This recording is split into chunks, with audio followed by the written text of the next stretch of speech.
दोस्तों, देश में चंद्रयान 3 को लेकर हलचल और भी तेज हो गई है। इसरो ने चंद्रयान 3 मिशन को क्रायोजेनिक इंजन CE-20 का फ्लाइट एक्सेप्टेंस हॉट टेस्ट को सफलतापूर्वक पूरा कर लिया है। इसके बाद माना जा रहा है कि इस साल में चंद्रयान 3 की लॉन्चिंग हो सकती है। दोस्तों, एक चंद्रयान गया, दूजा चंद्रयान गया और अब तीसरी की बारी है। भारतीय अंतरिक्ष अनुसंधान केंद्र यानी इसरो ने बताया कि अब जल्द ही वो दिन आएगा जिस रॉकेट में कसकर इस चंद्रयान को उड़ा दिया जाएगा। बताया जा रहा है कि चंद्रयान 3 के मिशन में 600 करोड़ से ज्यादा की लागत आएगी। चंद्रयान 3 के 3 प्रमुख हिस्से हैं। अंग्रेजी और तकनीकी भाषा बोलने वाले इस हिस्से को मॉड्यूल भी कहते हैं। ये 3 हिस्से हैं। पहला उड़ान वाला हिस्सा जिसे प्रोपल्शन मॉड्यूल कहते हैं, दूसरा उतारने वाला हिस्सा जिसे लैंडर मॉड्यूल कहते हैं और तीसरा घूमने घुमाने और जानकारी जुटाने वाला हिस्सा जिसे रोवर कहते हैं। आपको बता दें कि चंद्रयान 2 में एक हिस्सा और था, ऑर्बिटर। वो इस बार नहीं है। प्रोपल्शन चंद्रयान को पूरी शक्ति से उड़ाकर धरती से अंतरिक्ष में पहुंचाएगा और चांद तक का सफर कराएगा। चांद पर पहुंचने पर इस वाली यूनिट का काम बंद हो जाएगा और फिर काम करेगा लैंडर। उस पूरे सेटअप को चंद्रमा की जमीन पर उतारने का काम और अपने साथ लेकर उतरेगा रोवर को। रोवर में 4 चक्के लगे होंगे। ये एक रोबोट है जो घूमेगा, फोटो खींचेगा, वीडियो बनाएगा, छोटे में कहें तो बैटरी रहने तक जानकारी जुटाएगा। दोस्तों, आप सोच रहे होंगे कि क्या है ये टेस्ट, क्या पता चलेगा इससे? तो हम आपको बताते हैं। पहले आपको ये बता देते हैं कि ये टेस्ट 31 जनवरी और 2 फरवरी के बीच बेंगलुरु के UR राव सैटेलाइट सेंटर में किए गए थे। इलेक्ट्रोमैग्नेटिक इंटरफेरेंस और electromagnetic compatibility test satellite launch से पहले किए जाते हैं। इन टेस्ट का मकसद ये सुनिश्चित करना होता है कि आगे जाकर सैटेलाइट के इलेक्ट्रॉनिक्स और बाकी पुर्जे अंतरिक्ष के मुश्किल माहौल में भी ठीक से काम कर सकेंगे। क्या ये आपको समझने में मुश्किल लग रहा है? तो इसे ऐसे समझ लीजिए कि आप भरे बाजार में अपने दोस्त से कुछ बात करना चाह रहे हैं, पीछे गाड़ियों का शोर है और बाकी लोगों की चिल्लम चिल्ली हो रही है। इतनी ज्यादा है कि आपके दोस्त को आपकी बात सुनाई नहीं दे रही। इसी चिल्लम चिल्ली को साइंस की भाषा में नॉइस बोल दिया जाता है। जब बात इलेक्ट्रॉनिक उपकरणों की आती है तो ऐसे ही किसी बाहरी नॉइस से सर्किट में हो रहे अनचाहे इंटरफेयर को इलेक्ट्रोमैग्नेटिक इंटरफेरेंस कहते हैं और इसी समस्या से निपटने के लिए इलेक्ट्रोमैग्नेटिक कॉम्पैटिबिलिटी टेस्ट करने पड़ते हैं। आपने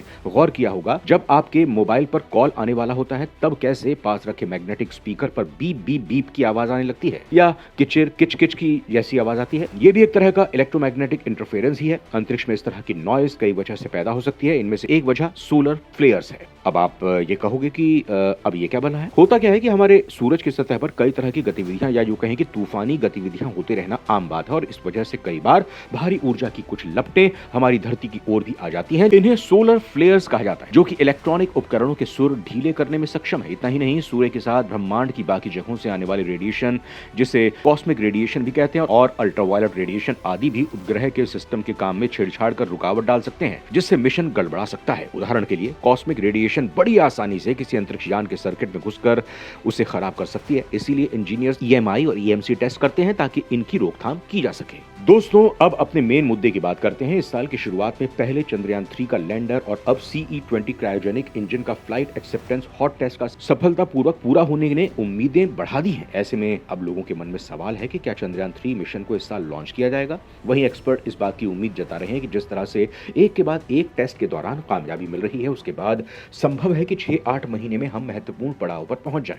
हालांकि इसरो की तरफ से अभी तक कुछ साफ तौर पर नहीं कहा गया है। दोस्तों, इसरो ने मंगलवार को कहा है कि CE-20 क्रायोजेनिक इंजन की उड़ान स्वीकृति परीक्षण सफल रहा है। ये इंजन प्रक्षेपण यान के क्रायोजेनिक अपर स्टेज CUS को शक्ति प्रदान करेगा। चंद्रयान 3 मिशन के लिए ये इंजन काफी अहम है। इसरो ने कहा कि 24 फरवरी को तमिलनाडु के महेंद्रगिरी में स्थित इसके इसरो प्रोपल्शन कॉम्प्लेक्स के हाई एल्टीट्यूड लॉन्च सेंटर में 25 सेकंड की निर्दिष्ट अवधि के लिए उड़ान स्वीकृति ताप परीक्षण किया गया था। खास बात यह है कि इस इंजन को LVM-3 M3 वाहन के लिए एकीकृत किया जा सकता है। C-25 को उड़ान चरण में असेंबल किया जाएगा। इस साल 31 जनवरी से 3 फरवरी के बीच चंद्रयान 3 के लैंडर ने सफलतापूर्वक electromagnetic interface electromagnetic compatibility test pass किया था। इसरो के अनुसार अंतरिक्ष वातावरण में उपग्रह सब सिस्टम की कार्यक्षमता और अपेक्षित इलेक्ट्रोमैग्नेटिक लेवल के साथ उनकी अनुकूलता सुनिश्चित करने के लिए उपग्रह मिशन के लिए टेस्ट किया जाता है। यह टेस्ट सैटेलाइट की सफलता की दिशा में एक प्रमुख मील का पत्थर है। इस बात को दोहराते हुए इसरो ने कहा कि मिशन की जटिलता मॉड्यूल के बीच radio frequency RAF communication link स्थापित करना, फ्लाइट एक्सेप्टेंस हॉट टेस्ट का मुख्य उद्देश्य फ्लाइट ऑपरेशन के लिए हार्डवेयर के सही तरीके से काम करने की पुष्टि करना होता है। इसके अलावा सब सिस्टम की परफॉर्मेंस को भी परखा जाता है। साथ ही फ्लाइट ऑपरेशन उड़ान संचालन के लिए मिशन आवश्यकताओं के मापदंडों को पूरा करने के लिए इंजन को ट्यून करना होता है। इसके बाद टेस्ट डेटा एनालिसिस किया जाता है, जिसमें इंजन सिस्टम के प्रदर्शन के बारे में पता चलता है। दोस्तों, सितंबर का महीना था, साल 2019 और दिन शनिवार का था, जब पीएम नरेंद्र मोदी सुबह सुबह बेंगलुरु के इसरो मुख्यालय पहुंचे थे। दोस्तों, भारत का चंद्रयान 2 मिशन इतिहास रचने से बस 2 कदम ही दूर था। चंद्रयान 2 मिशन भले ही अपने मकसद में पूरी तरह सफल नहीं हो सका, लेकिन इसकी दुनिया भर में खूब तारीफ हुई। चंद्रयान 2 मिशन 22 जुलाई 2019 को श्रीहरिकोटा के सतीश धवन अंतरिक्ष केंद्र से लॉन्च किया गया था। 20 अगस्त 2019 को चंद्रयान 2 को सफलतापूर्वक चंद्रमा की कक्षा में स्थापित किया गया। 2 सितंबर 2019 को विक्रम लैंडर को 100 किलोमीटर चंद्र ध्रुवीय कक्षा में चंद्रमा की परिक्रमा करते हुए लैंडिंग की तैयारी में ऑर्बिटर से अलग कर दिया गया था। 7 सितंबर को चंद्रमा पर उतरने से कुछ सेकंड पहले चंद्रयान 2 का ग्राउंड स्टेशन से संपर्क टूट गया था। इसकी क्रैश लैंडिंग हुई थी। उस समय भारत का मून मिशन चंद्रमा की सतह से 2.1 किलोमीटर दूर रह गया था और आखिरी पल में चंद्रयान 2 का 47 दिनों का सफर अधूरा रह गया। वैज्ञानिकों को ढांढस बंधाकर पीएम मोदी बाहर आने लगे तो इसरो के अध्यक्ष के सिवन अपने आंसू नहीं रोक सके और उनकी आंखें छलक पड़ी। पीएम मोदी ने फौरन उनको गले से लगाकर दिलासा दी। ये बेहद भावुक पल था। बाद में के सिवन ने कहा था, पीएम के शब्द हौसला बढ़ाने वाले थे। उन्होंने हमें हौसला रखने को कहा और उम्मीद को जिंदा रखने के लिए प्रेरित किया। इसरो की योजना चंद्रयान 2 के रोवर विक्रम को चंद्रमा के दक्षिणी ध्रुव पर उतारने की थी। इसका ऑर्बिटर अभी भी चंद्रमा की कक्षा में है और इसकी मिशन अवधि 7 साल है। तो दोस्तों, ये ही वो उम्मीद है जिसे 2023 में इसरो चंद्रयान 3 से और 2024 में गगनयान मिशन से लगाए हुए हैं। भारत को अंतरिक्ष में सुपर पावर बनाने की दिशा में ये मिशन महत्वपूर्ण होंगे। टेक्नोलॉजी वॉर में तमाम देशों के बीच होड़ सी लगी हुई है। सब स्पेस में अपने लिए मैदान ढूंढने में लगे हुए हैं। अमेरिका को पीछे छोड़ने के लिए चीन भी जी तोड़ मेहनत करने में जुटा हुआ है, इसलिए उसने भी स्पेस मिशन की घोषणा की है। दोस्तों, भारत का चंद्रयान 2 मिशन इतिहास रचने से बस 2 कदम दूर। चंद्रयान 2 मिशन भले ही अपने मकसद में पूरी तरह सफल ना हो सका हो, लेकिन इसकी दुनिया भर में खूब तारीफ हुई है। चंद्रयान 2 मिशन 22 जुलाई 2019 को श्रीहरिकोटा के सतीश धवन अंतरिक्ष केंद्र से लॉन्च किया गया था। 20 अगस्त 2019 को चंद्रयान 2 को सफलतापूर्वक चंद्रमा की कक्षा में स्थापित किया गया। 2 सितंबर 2019 को विक्रम लैंडर को 100 किलोमीटर चंद्र ध्रुवीय कक्षा में चंद्रमा की परिक्रमा करते हुए लैंडिंग की तैयारी में ऑर्बिटर से अलग कर दिया गया था। 7 सितंबर को चंद्रमा पर उतरने से कुछ सेकंड्स पहले चंद्रयान 2 का ग्राउंड स्टेशन से संपर्क टूट गया था।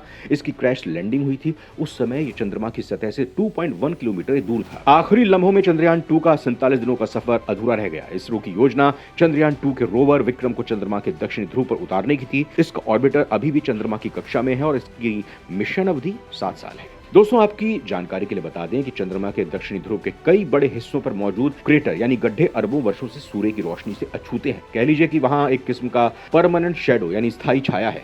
इस वजह से वहां का तापमान काफी कम है और वहां बर्फ मिलने की संभावना है। कई देशों के ऑर्बिटर्स ने चंद्रमा के दक्षिणी ध्रुव की छानबीन की है। इनमें अमेरिका की ल्यूनर प्रोस्पेक्टर 1998, एलआरओ 2009, एलक्रॉस 2009, चीन का चेंगई 4 2018 और भारत का चंद्रयान 1 2008 प्रमुख हैं। दक्षिणी ध्रुव के क्रेटर्स की रचना अपने में अनूठी है और वहां हमारे सौर मंडल के जन्म से संबंधित प्रमाण मिल सकते हैं। सिर्फ यही नहीं, इन विशेषताओं के चलते ये जगह चंद्रमा पर मानव बस्ती बसाने की क्षमता रखती है। अमेरिका का नासा भी अपने आर्टेमिस 3 कार्यक्रम के जरिए चंद्रमा के दक्षिणी ध्रुव पर 2025 में मानव अभियान भेजने की जुगत में है और भी कई अन्य अंतरिक्ष एजेंसियां, निजी कंपनियां चंद्रमा के इस क्षेत्र का पता लगाने के लिए मिशन की योजना बना रही हैं। दोस्तों, अब चंद्रयान 2 के बाद भारत की सारी उम्मीद चंद्रयान 3 पर है। वैज्ञानिकों का कहना है कि ये भी फिर से चंद्रमा की सतह पर एक सॉफ्ट लैंडिंग का प्रयास करेगा। चंद्रयान 3 के प्रमुख उद्देश्य चंद्रमा की सतह पर एक लैंडर और रोवर उतारना है, जिससे रोवर चंद्रमा की सतह पर घूमकर वहां परीक्षण कर पाए। इससे हमें चंद्रमा की सतह को बेहतर समझने में मदद मिलेगी। अब ऐसी उम्मीद है कि चंद्रयान 3 के जरिए भारत इस लक्ष्य को जल्द ही प्राप्त कर लेगा। इस बारे में आपका क्या कहना है? हमें कमेंट बॉक्स में जरूर लिखकर बताएं। जय हिंद।